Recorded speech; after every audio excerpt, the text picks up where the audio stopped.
Hey, my people of Swaziland, I'm getting very disturbing reports from Swaziland. Um, Not only the from this Dinkundla government and King Mswati himself. I expect nothing but negative things from those people.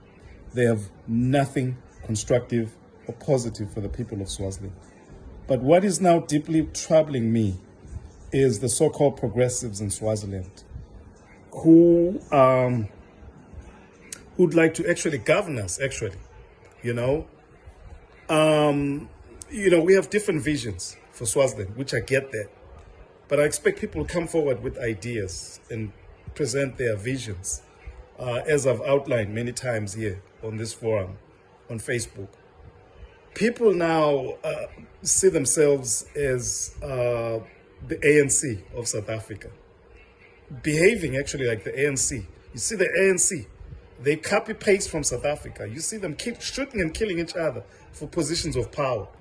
And this is what some of these progressives are doing in Swaziland. So really at the end of the day, what it means, this movement is not really a movement to change the trajectory of our country, Swaziland, and uplift the standard of living for the people of Swaziland and provide service delivery.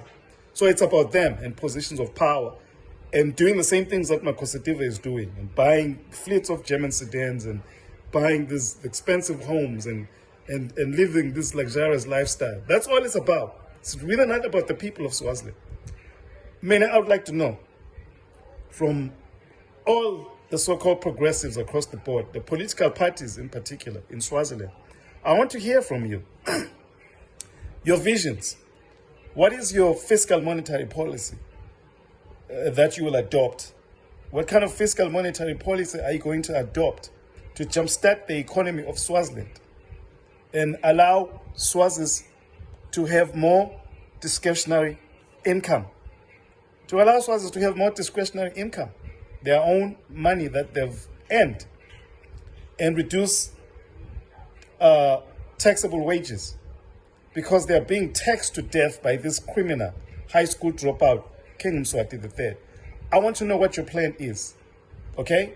What kind of fiscal monetary policy are you going to adopt?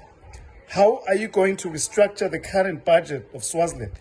Do you know the budget of Swaziland as it is right now?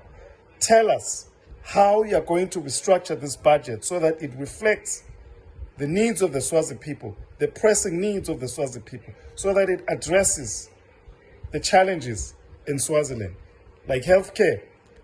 What is your plan for healthcare in Swaziland? How are you going to improve the healthcare delivery system? How are you going to revamp, because actually pretty much it's collapsed. How are we going to revamp and rebuild healthcare system in Swaziland? I would like to know, what are you going to do in terms of investments to make sure there's more money in circulation in Swaziland, to make sure, what is your policy to create livable wage jobs? What is your policy for direct foreign investments? How are you going to make Swaziland more investor friendly, as opposed to this criminal, King Mswati, who has made Swaziland 155th in the world, the ease of doing business in the country? We're listed 155. I think there are 170 countries, I'm not sure. So we're way down low in terms of ease of doing business in Swaziland. And corruption, and by all the metrics, we're way down below. What are you going to do in Swaziland to create livable wage jobs, to make sure there's more money in circulation into this economy? What are you going to do to make sure that any Swazi that wants to start a business internally in Swaziland can start a business without interference, without red tape, without corruption, without having to bribe anybody? What are your policies? What are you going to do about agriculture to make Swaziland self-sufficient in food production? We don't produce enough food for the nation right now in Swaziland. What are you going to do for agriculture? What kind of input subsidies are you going to implement in Swaziland to help the people of Swaziland? What are you going to do for our village-based communities? 80% of them live in these village-based communities. How are you going to ebb rural-urban migration and invest in some of these local communities? Swazis don't have safe, clean drinking water. What are your policies? I'd like to hear. Let's talk about tourism. What are you going to do for tourism in Swaziland? What about medical tourism? Have you thought about that? That's what I would like to hear. Other than we must assassinate Gauzela.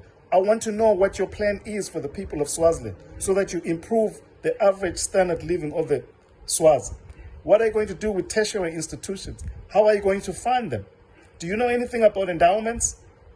Are you going to create endowments for all these kids in tertiary institutions? And what is your policy in terms of bringing them into the workplace? Okay? All these nurses, all these teachers, all these engineers at the College of Technology, all these people who are being trained in Swaziland are at home doing nothing, including all the kids coming out of University of Swaziland don't get jobs. So what are you going to do? That is what we need to do in Swaziland. We need to think about solutions to the problem.